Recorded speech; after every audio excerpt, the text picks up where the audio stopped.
8월 28일 토요일 가정에서 함께 드리는 새벽 예배 시작합니다. 먼저 우리 잠언 28장 함께 읽겠습니다. 제가 읽어드릴 테니까요. 화면에 나오는 또 성경 구절을 함께 읽으시기 바랍니다. 악인은 쫓아오는 자가 없어도 도망하나 의인은 사자같이 담대하니라. 나라는 죄가 있으면 주관자가 많아져도 명철과 지식 있는 사람으로 말미암아 장구하게 되느니라. 가난한 자를 학대하는 가난한 자는 곡식을 남기지 아니하는 포구 같으니라. 율법을 버린 자는 악인을 칭찬하나 율법을 지키는 자는 악인을 대적하느니라. 악인은 정의를 깨닫지 못하나 여호와를 찾는 자는 모든 것을 깨닫느니라. 가난하여도 성실하게 행하는 자는 부유하면서 굽게 행하는 자보다 나으니라. 율법을 지키는 자는 지혜로운 아들이요 음식을 탐하는 자와 사귀는 자는 아비를 욕되게 하는 자니라. 중한 별리로 자기 재산을 누리는 것은 가난한 사람을 불쌍히 여기는 자를 위해 그 재산을 저축하는 것이니라. 사람이 귀를 돌려 율법을 듣지 아니하면 그의 기도도 가증하니라. 정직한 자를 악한 길로 유인하는 자는 스스로 자기 함정에 빠져도 성실한 자는 복을 받느니라. 부자는 자기를 지혜롭게 여기나 가난해도 명철한 자는 자기를 살펴 아느니라. 의인이 득이하면 큰 영화가 있고 악인이 일어나면 사람이 숨느니라. 자기의 죄를 숨기는 자는 형통하지 못하나 죄를 자복하고 버리는 자는 불쌍히 여김을 받으리라. 항상 경외하는 자는 복되거니와 마음을 완악하게 하는 자는 재앙에 빠지리라. 가난한 백성을 압제하는 악한 관원은 부르짖는 사자와 줄인 곰 같으니라. 무지한 치리자는 포악을 크게 행하거니와 탐욕을 미워하는 자는 장수하리라. 사람의 피를 흘린 자는 함정으로 달려갈 것이니 그를 막지 말지니라. 성실하게 행하는 자는 구원을 받을 것이나 굽은 길로 행하는 자는 곧 넘어지리라. 자기의 토지를 경작하는 자는 먹을 것이 많으려니와 방탕을 따르는 자는 궁핍함이 많으리라. 충성된 자는 복이 많아도 속히 부하고자 하는 자는 형벌을 면하지 못하리라. 사람의 낯을 보아주는 것이 좋지 못하고 한 조각 떡으로 말미암아 사람이 범법하는 것도 그러하니라. 악한 눈이 있는 자는 재물을 얻기에만 급하고 빈궁이 자기에게로 임할 줄은 알지 못하느니라. 사람을 경책하는 자는 혀로 아첨하는 자보다 나중에 더욱 사랑을 받느니라. 부모의 물건을 도둑질하고서도 죄가 아니라 하는 자는 멸망받게 하는 자의 동륜이라. 욕심이 많은 자는 다툼을 일으키나 여호와를 의지하는 자는 풍족하게 되느니라. 자기의 마음을 믿는 자는 미련한 자요 지혜롭게 행하는 자는 구원을 얻을 자니라. 가난한 자를 구제하는 자는 궁핍하지 아니하려니와 못본 채 하는 자에게는 저주가 크리라. 악인이 일어나면 사람이 숨고 그가 멸망하면 의인이 많아지느니라. 아멘. 네, 이제 우리 함께 찬송가 278장 찬송 부르겠습니다.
기도하겠습니다.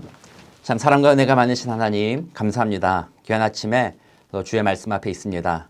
오늘도 성령께서 부족한 종과 우리 사랑하는 성도님들의 마음에 충만하게 임하여 주셔서 오늘 말씀 가운데 하나님의 뜻을 분별하고 또 하나님이 주시는 귀한 은혜와 위로와 능력을 경험하는 복된 예배의 시간 되게 하여 주옵소서.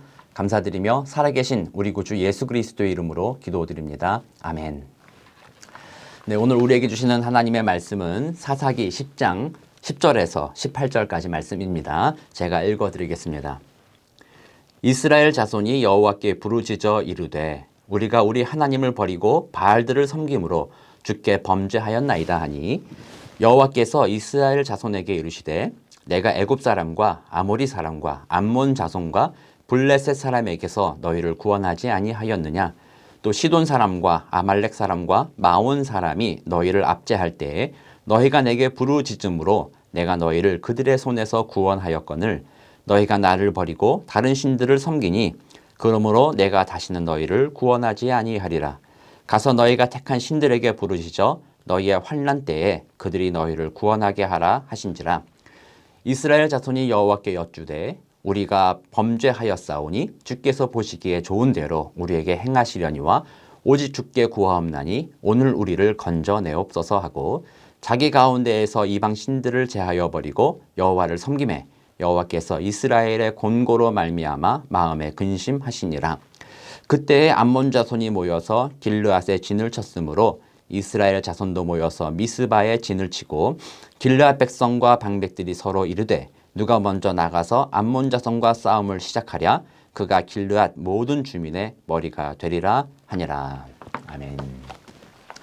네, 오늘 말씀은 이스라엘 백성들이 또 하나님의 께 반역함으로써 하나님께서 암몬 자손을 들어서 이제 이스라엘 백성들을 이제 치시는 내용이었고 거기에 대해서 이스라엘 백성들이 또 하나님 앞에 도움을 구하는 내용입니다. 그리고 이제 암몬 자손과의 그런 전쟁을 눈앞에 두고 있는 이런 상황에 관련한 그 내용이 오늘 본문의 내용입니다. 그래서 오늘 본문에서 저는 우리가 좀 오해하고 있는 몇 가지를 좀 다시 한번 명확하게 살펴보고 또 생각해보는 그런 시간을 가지려고 합니다. 먼저 이스라엘 백성들이 참 뭐 사사기에 계속 반복되는 거지만 참 어리석죠. 하나님께만 있으면 되는데 자꾸 편안할 때는 하나님을 버렸다가 또 환란이 닥쳐오면 그때 또 하나님께 부르짖고 뭐 이런 모습들을 계속해서 반복해서 보이고 있는 거죠. 그런 이유는 저는 이렇게 생각을 해요. 그들이 하나님을 정확히 잘 몰랐다는 거죠.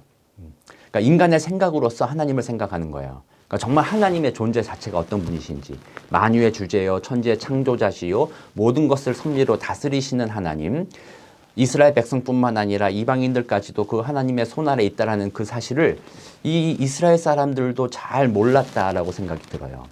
이스라엘 이 백성들이 그 당시 근동 지역의 사람들이 가지고 있었던 그런 신에 대한 관념 이런 것들을 아마도 섞여 살면서 같이 쉐어하고 있지 않았었나 그런 생각이 듭니다. 그래서 사실 이스라엘 백성의 특성 그거였어요.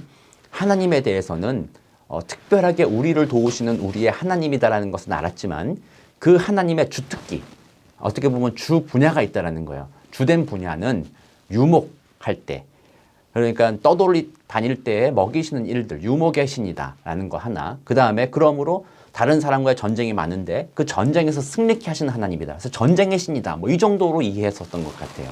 그리고 그들이 가나안 땅에 정착해서 살아갈 때에는 이방 민족들을 보니까 그렇게 정착해서 농경 생활하던 사람들이 농경의 신인 바알을 섬기는 것을 바라보면서 농경을 위해서는 바알 신을 섬겨야 된다라는 생각을 가지게 됐었던 것 같아요. 그래서 이들의 마음에는 이 하나님에 대한 생각이 나누어져 있었고 어떻게 보면 하나님에 대한 지식이 잘못되어 있었지 않았었나 그런 생각이 드는 거예요.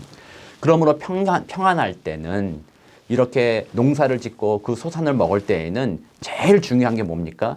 비가 내리는 것이 중요하기 때문에 비를 내리게 하는 신인, 농경의 신인 바알을 섬기는 거예요. 그래서 이방 사람들 하는 것처럼 똑같이 그렇게 섬겼죠. 그러니까 그렇게 섬기다 보니까 또 하나님께서 그런 이스라엘 백성들의 배반과 반역에 대해서 하나님이 또 심판하시면서 어려움을 줄 때에 다른 민족들과 전쟁하게 되잖아요. 부딪히게 되고 그러므로 이때에는 전쟁의 신인 하나님이 필요하게 된 거예요. 그러므로 그때마다 또 하나님 앞에 와서 부르짖고 하나님만이 우리의 신이다라고 고백하는 거죠. 이렇게 봤을 때 이스라엘 백성들, 그들은 참 간교하기가 짝이 없고, 뭐 제가 두 번째로 얘기했지만 간교하면서도 어리석은 거죠. 하나님이 모르실 거라 생각하는 그런 어리석은 행동을 하고 있는 것이고, 또한 이스라엘 백성들은 하나님에 대해서 잘못 알고 있었다라는 생각을 할 수 있는 거죠.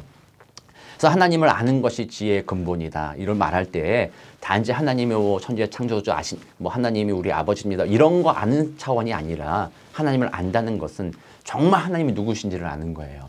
하나님이 살아있다는 것을 아는 거예요.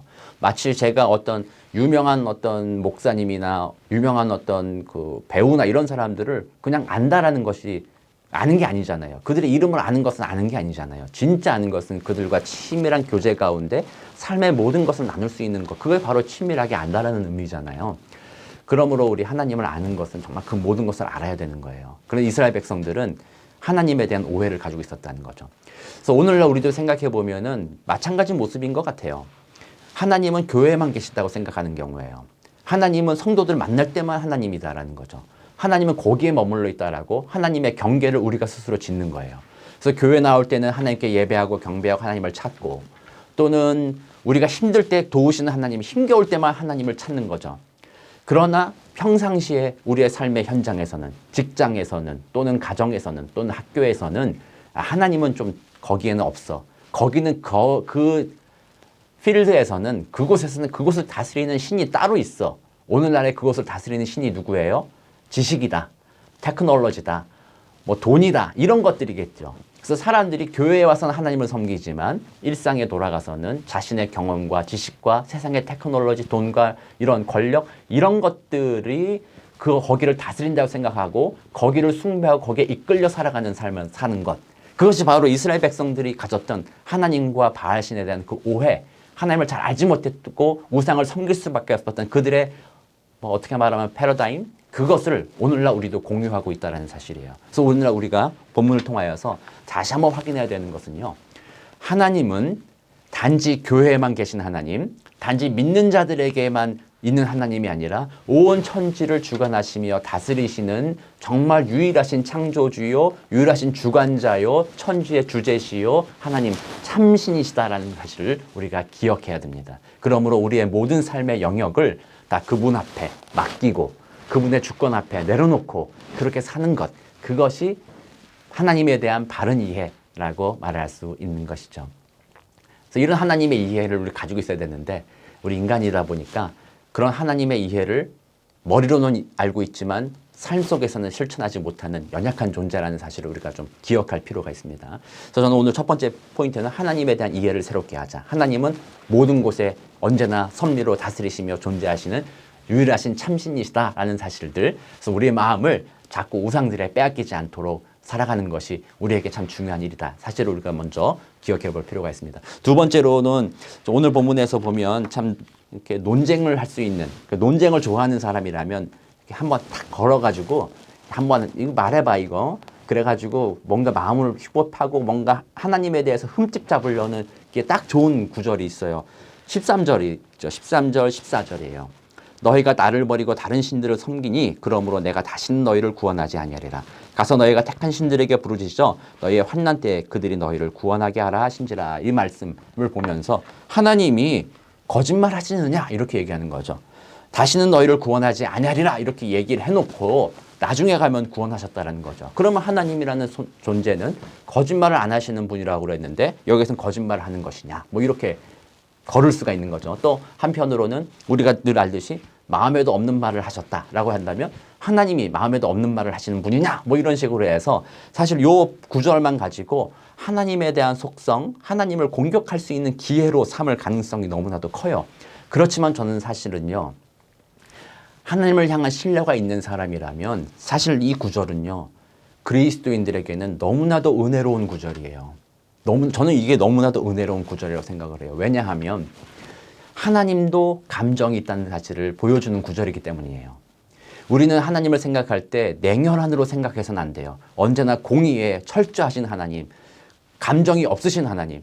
그래서 마치 AI 컴퓨터처럼 아무 감정 없이 데이터가 입력되면 그 데이터에 적당한 것이 바로 나오는 것처럼 하나님은 죄가 딱 들어오면 그 죄가 그대로 결과로 죽음으로 바로 이어지는 AI와 같은 감정 없는 데이터 풋과 아웃풋이 언제나 동일한 뭐 그렇게 되는 그런 하나님이다. 그래서 그 안에 감정에 끼어들 여지가 없다. 만약에 그런 하나님이라면요, 얼마나 무섭고 냉철한 하나님이에요. 어떻게 보면은 빅 브라더, 우리를 모든 걸 감시하고 벌 주려고만 생각하고 있는 그런 하나님으로 이해될 수 있다는 거죠. 그러나 오늘 본문을 통해서 저는 생각하기를 하나님은 그런 냉혈한 그런 분이 아니시라는 거죠. 하나님은 아버지라는 거예요. 하나님은 우리의 힘들고 우리의 죄악을 통해서 하나님은 함께 마음을 아파하실 수 있는 분이라는 거예요. 마음 아파하시는 분. 그래서 오늘 본문에서 이 내용도 우리가 이렇게 이해하는 거예요. 사랑 많은 아버지처럼. 사랑 많은 아버지가 그 자녀가 이렇게 하면 좋았을 텐데 자꾸 본인의 말을 배반하고 거역하고 반역하는 그 자녀를 보면서 안타까운 마음으로 다시 내게 돌아와라, 이런 마음으로 권면하고자 깨우치게 하고자 하는 말씀이다라고 이해하는 거예요. 그러면 아버지 하나님의 그 우리를 사랑하는 그 마음, 그 감정, 그것을 우리는 여기서 볼 수가 있는 거예요. 그래서 이거 가지고 하나님의 속성 운운하면서 하나님을 공격할 것으로 따지려고 한다면 그거는 이미 하나님을 나의 아버지로, 하나님으로 인정하지 못하고 믿지 못하고 있기 때문에, 그 하나님을 의심하기 때문에 공격하고자 하는 기회로 삼는 거예요. 그러나 우리 믿는 자들은 이 본문을 보면서 아, 하나님은 정말 우리의 아버지가 되시는구나, 우리에게 연민을 느끼시며 우리를 정말 그 감정으로 대해주시는 좋으신 분이구나, 그 따뜻한 감정을 오늘 본문에서 다시 볼 수 있는 것이에요. 그래서 저는 이 본문이 저에게 너무나도 은혜가 돼요. 인격적인 하나님, 냉혈한 하나님, 완전한 공의 아래에서 딱딱 자르는 면도칼 같은 하나님이 아니라 아, 우리와 같은 감정으로서 우리를 사랑하시는 그 하나님이 계시는구나, 그것을 보면서 저는 오늘 그것이 참으로 은혜가 되었다는 사실입니다. 그러므로 우리 모두 믿는 자들은 잘 알고 있잖아요. 아버지 하나님, 그래서 말로만 아버지 하나님이 아니라 그분은 참 좋으신 아버지 하나님이라는 사실, 그래서 우리의 아픔과 우리의 죄악도 알고 계시면서 마음 아파하시고 사랑으로서 그 길에서 벗어나도록 소망하시고 또 도우시는 분이라는 사실을 이 아침에 다시 한번 생각해 보게 됩니다. 그래서 그런 은혜 안에서 오늘도 아버지 하나님의 사랑과 그 은혜, 또 사랑의 권면 또는 권징, 징계, 이것들을 기억하면서 다시 한번 주님 앞에 나오게 되는 복된 저와 여러분 되기를 소망합니다. 그다음에 세 번째로도 한번 살펴볼 것은요, 15절도 참 재밌는 구절이에요. 15절과 16절도 참 재밌는 구절이에요.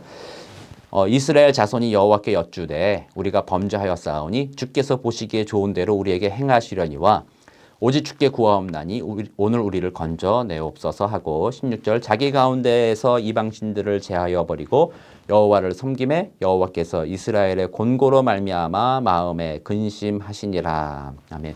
여기서는 이제 여호와의 속성에 근심하는 것에 대해서 조금 우리가 얘기를 할 수 있을 것 같아요. 그거 가기 전에 하나만 더 얘기하면 우리 인간에 대한 이해예요. 그러니까 우리는 하나님에 대한 이해도 어떤 경우 아까 말씀드린 대로 불완전해요. 왜곡되어 있어요. 하나님은 모든 것을 다스리신다고 생각해야 되는데 이 부분만 다스린다고 생각하는 왜곡된 시각을 가지고 있어요. 또 한편 인간에 대해서도 왜곡된 시각을 가지고 있어요. 우리는 오늘 본문을 보면요, 좀 유치하죠. 유치한 거예요.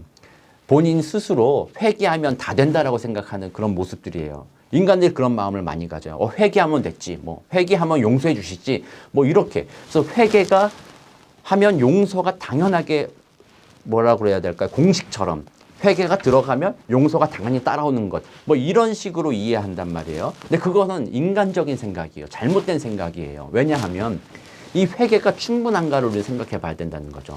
우리 인간의 눈으로서는요, 회개가 충분하다고 생각해요. 오늘 지은 죄를 아침에 입술로 기도하면서 하나님 내가 그거 잘못했어요, 용서해 주세요 한마디 하는 것이 그 죄를 씻기에 충분하다라고 생각하는 것은 정말로 오해라는 거예요. 인간 사이에서도 그렇잖아요. 다른 사람에게 뭔가 상해를 입혔어요. 그 상해가 크면 클수록 입혔는데 그냥 단지 입으로써 미안합니다, 정말 잘못했어요, 내가 다시는 안 그럴게요 말한다고 해서 그것이 용서되고 끝나는 건 아니라는 거죠. 다른 사람을 죽이고서 법정에 서서 내가 그 사람을 죽였는데 정말 미안합니다, 정말 잘못했습니다, 다시는 안 그럴게요, 그 말 했다고 해서 판사가 오케이, 당신이 그렇게 회개했으니 당신의 죄를 다 용서해 주겠습니다, 이거는 말이 안 되는 얘기잖아요. 그런데 우리는 이것을 하나님 앞에까지도 적용한다는 거예요. 제가 몇 가지 죄를 지었지만 하나님 회개했으니까 하나님 그 모든 거 다 용서해 주시는 거죠. 저 용서해 주시는 거죠. 저 도와주시는 거죠. 이런 식으로 생각한다라는 거예요.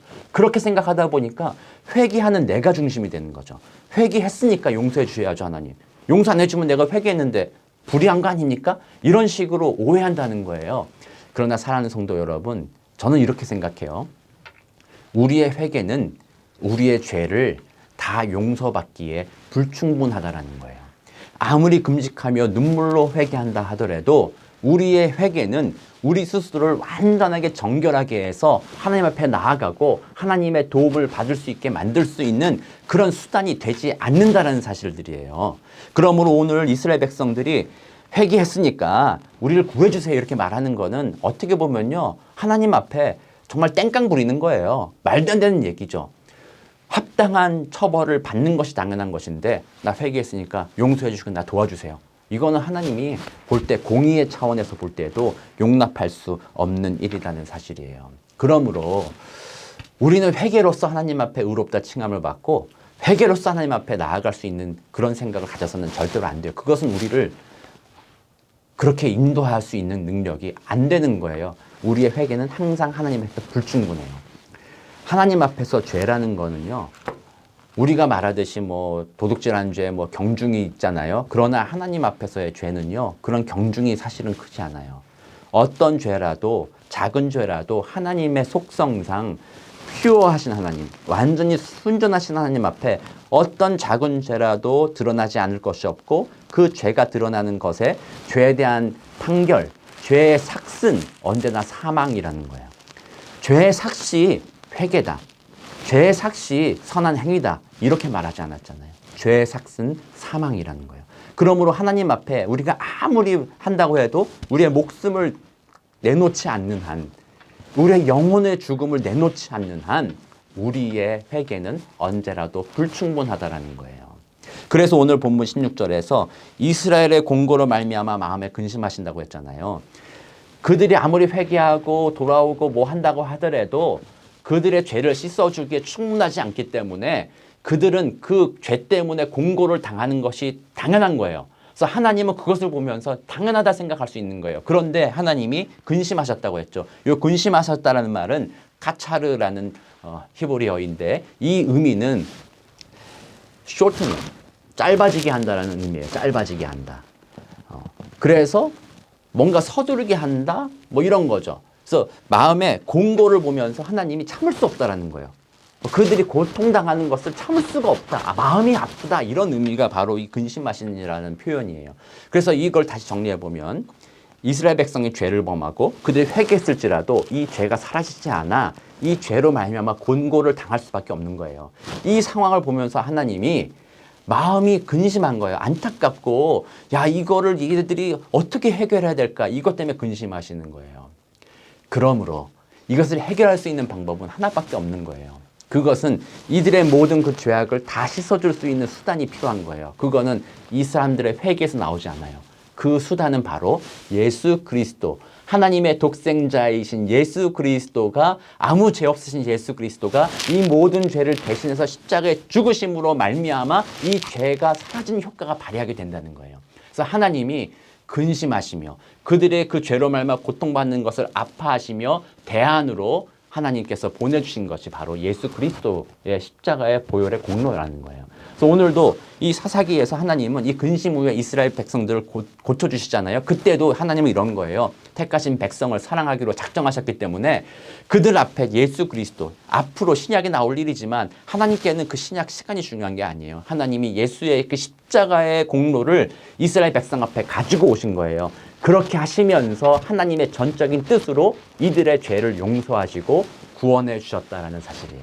그래서 오늘 본문에서도 우리는요, 이스라엘 백성의 회개함으로 하나님이 구원해 주셨다는 공식이 아니라 회개했을지라도 부족하지만 하나님은 예수 그리스도의 눈으로 그들을 바라보면서 그들을 구원해 주셨다라고 해석해야 되는 거예요. 그래서 오늘 본문에서도 우리는 그 하나님 아버지의 우리를 향한 사랑, 그것을 경험할 뿐만 아니라 단지 사랑하고 마음 아파하시는 것뿐만 아니라 그 문제를 해결해 주신, 예수를 보내심으로 그 문제를 해결해 주신 하나님의 그 크신 실천, 사랑의 실천, 그 은혜를 다시 한번 묵상해 보게 되는 거예요. 그래서 이 아침에 오늘 본문을 통해서 하나님의 그 은혜를 다시 한번 깨닫고 감격하고 또 주님 앞에 나아가는 복된 저와 여러분 되시기 바랍니다. 그렇다면 회개는 무익하느냐? 그렇진 않다는 거예요. 아까 말씀드렸죠? 우리가 죄에 대한 어떤 다른 사람을 죽임으로써 법원에서 심판을 받더라도 그 사람이 사형이라는 그런 어떤 처벌을 받잖아요. 그렇더라도 그 사람의 입술에서는 미안합니다. 잘못했습니다. 다시는 안 그랬습니다. 안 그러겠습니다. 이런 이야기가 나와야 되는 거잖아요. 그것이 맞는 것이잖아요. 그래서 오늘 예수로 말미암아 우리의 모든 그 징계는 예수가 대신 받았으나 그러나 오늘날 우리는 그럼에도 불구하고 하나님 앞에 회개하는 것은 우리가 해야 될 일이라는 사실이에요. 그래서 오늘 성령 하나님께서 우리 바르게 정리합니다. 회개로 인해서 하나님 우리를 받아주시는 것이 아니라 예수 그리스도로 인해서 우리가 하나님 받아주셨고 그렇게 하나님께 받아진 우리들은 이제 우리의 삶에 대해서 감사하면서 하나님 앞에 우리의 죄를 자복하는 거예요.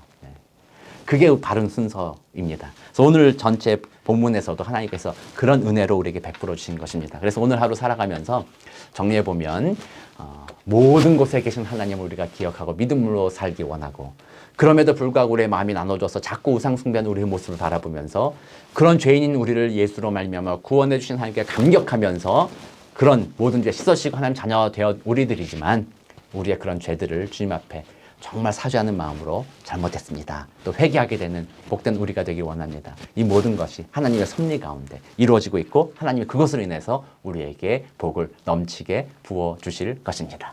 그 귀한 은혜를 함께 누리는 오늘 하루 되길 바랍니다. 이제 제가 기도하겠습니다. 참 사랑과 은혜가 많으신 아버지 하나님 감사합니다. 그렇습니다. 우리가 구원받고 하나님 앞에 자녀된 것을 인정받는 그 모든 것은 뭐 우리가 회개한다고 우리가 선한 일 한다고 우리가 뭐 했다고 되는 게 아닌 것을 다시 한번 말씀을 통해 깨닫습니다. 우리가 구원받게 되는 것은 오직 예수 그리스도의 십자가의 공로 때문입니다. 이제 이렇게 구원받은 백성인데 자꾸 우상 숭배하고 자꾸 죄 짓는 우리들을 봅니다. 그게 우리의 현실입니다. 그런데 모든 죄도 예수님으로 말미암아 다 씻어주셔서 하나님 너무나도 감사합니다. 그러나 오늘 하루 살아가면서 그런 죄 씻음 받은 모든 죄의 문제가 해결된 우리들이 하나님 앞에 다시 한번 회개로서 나아갑니다. 잘못했습니다. 하나님 미안합니다. 안 그러겠습니다. 안 그럴 수 있도록 도와주세요. 그렇게 기도하며 나아갑니다. 오늘 우리의 회개를 받으시고 우리의 마음을 주께서 성령으로 인도하여 주셔서 회개에 합당한 열매로서 오늘 살아갈 수 있도록 성령께서 인도하여 주옵소서. 그래요. 오늘도 나 자신을 드러내는 인생이 아니라 나를 구원하신 예수님만을 증거하고 그 안에서 삶의 변화를 경험하는 복된 하루가 되도록 주님 은혜 더하여 주옵소서. 감사드리며 살아계신 우리 구주 예수 그리스도의 이름으로 기도드립니다. 아멘. 네. 제가 마무리 기도하면서 같이 기도 못했는데요. 지금 아프가니스탄에서는 어제 뉴스에 따르면 자살 폭탄 테러가 일어나서 참 많은 사람들이 죽거나 다쳤습니다. 참 많이 혼란스러운 상황 가운데 있고 이 시기에 그곳에 있던 그리스도인들도 많은 고통을 당하고 있습니다. 그러므로 여러분들 아프가니스탄을 위하여서 그곳에 평화가 임하도록 또 믿는 자들을 지켜주시도록 기도해 주시고 또 더불어 우리 IT에도 태풍으로 인해서 지진으로 인해서 계속한 어려움 속에 있는데 그들에게도 도움의 손길을 보내달라고 우리 계속해서 함께 여러분 개인의 기도의 자리에서 중보 기도해 주시기 바랍니다.